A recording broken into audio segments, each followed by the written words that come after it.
What's up, YouTube? It's your girl Jason, and welcome back to my channel. If you're new to my channel, subscribe and like and comment on this video and my recent videos. And bam, we right into this video, okay? If you're reading the title, then you know this is another Cook With Me video. Today we are making some fried chicken, mac and cheese, green beans, sweet potatoes, and some cornbread. Y'all know me, good old soul food. So right now I'm just taking my freshly washed chicken, okay? Wash all chicken. I use vinegar, lemon, and water to clean my chicken. And I am just cutting my chicken into pieces. I don't like to fry the whole wing. I like to cut it between, so it's just drums and flats. So that's what I did. And then I added some hot sauce. I added an egg to kind of, bind everything together for when I stick it into the flour. Adding my seasonings. I got some adobo, paprika, onion powder, garlic powder. Y'all know the norm. I don't have any Saison, though. I usually use Saison. That would have completed my little seasoning mixture, but I didn't have any. So it's fine. We just work with what we got. And I used this roasted garlic and herb seasoning. Chef kiss, I promise. Added some black pepper, some Goya. Y'all know I love my Goya, okay? Y'all know the Goya in the green bottle. Y'all know I love that. Now, I only had 2 sweet potatoes left. And I wanted to use them before they went bad. So I did go ahead and I washed them off first. I went ahead and I started peeling them. And then I just cut them up into pieces. Y'all, it's something about peeling potatoes is so satisfying to me. Like, I don't know. I like peeling potatoes. I don't know why I'm like that. But yeah. After I peeled them, like I said, I did go ahead and cut them up. I don't even know how I cut them, like what size and shapes. I tried to cut them into like smaller sizes because of the fact that there was only 2. And it's only me and my man, but he's a big dude, okay? And he could eat a lot. So I wanted to make sure that it was enough for us both to have some and then like to have one plate and then have another plate if we wanted to. So that's how I, cut them up. So I gave them a little cut. I started off with this knife that I usually use, but it wasn't working, okay? So I had to go ahead and with another knife.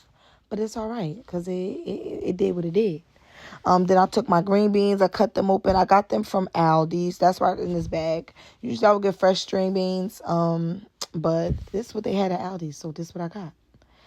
And I started off with the knife. Then I realized the knife was doing too much, taking too long. So I went in with my cooking scissors. Okay, those are not regular scissors. Those were cooking scissors. And this is just the base that I'm getting ready for my green beans. I'm doing smothered green beans today. I usually do like sauteed string beans, but I'm doing smothered string beans today. So I added some onion and some butter to my pan. I did fry some bacon on the side. I didn't get that on camera, but I did add some bacon bits as well. But once it got clumpy, I added some chicken broth. Or no, I'm sorry, I lied. Not chicken broth. I added beef broth. I wish I added chicken broth, though, because I ended up using a chicken bouillon cube in the green beans, and I feel like the chicken broth would have went better.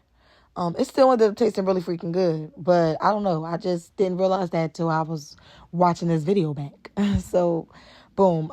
There's my beef broth, and you're going to just kind of add it as you see fit. Add it little by little, okay? Then I went ahead and seasoned them real good. Make sure you season them really well. And yeah, I don't measure my seasonings, okay? This is how you can tell. The way you can tell if your food is seasoned, if you sneezing, then it's seasoned, okay? If you're not seasoned, then go on hold and add a little bit more. Go on, add a little bit more. I just seasoned to my ancestors to say stop. All right, so once I seasoned them up, I did go ahead and stir them around, get them evenly coated. Figured out they needed a little bit more, actually the rest of that beef broth. So I added the rest of that in there. And then I added my chicken bouillon cube. So now I'm prepping my flour. I put my chicken and my eggs, mixture, all that good stuff in the refrigerator. And I'm just adding a couple of tablespoons of flour into this bowl that I'm going to season. This is going to be my dry batter for my chicken. I added the same seasons that you see me use for the chicken. Okay, literally added the same freaking seasonings, y'all. I didn't change anything. I added the same seasons that you see me use for the chicken is what I put in the flour. Make sure you season it really well, too, okay? You don't want no bland flour. And the way you can tell if your flour is seasoned, when you mix it around, the flour should have some color in it. It shouldn't be white. If it's still white, go on it in there with a little bit more seasonings, baby, because it's not done. Okay, and then I put that to the side. And y'all, I got this box mac and cheese from the Dollar Tree. Ain't that crazy? Like, I never bought box mac and cheese from the Dollar Tree, but I was at the Dollar Tree and I saw it and I got it.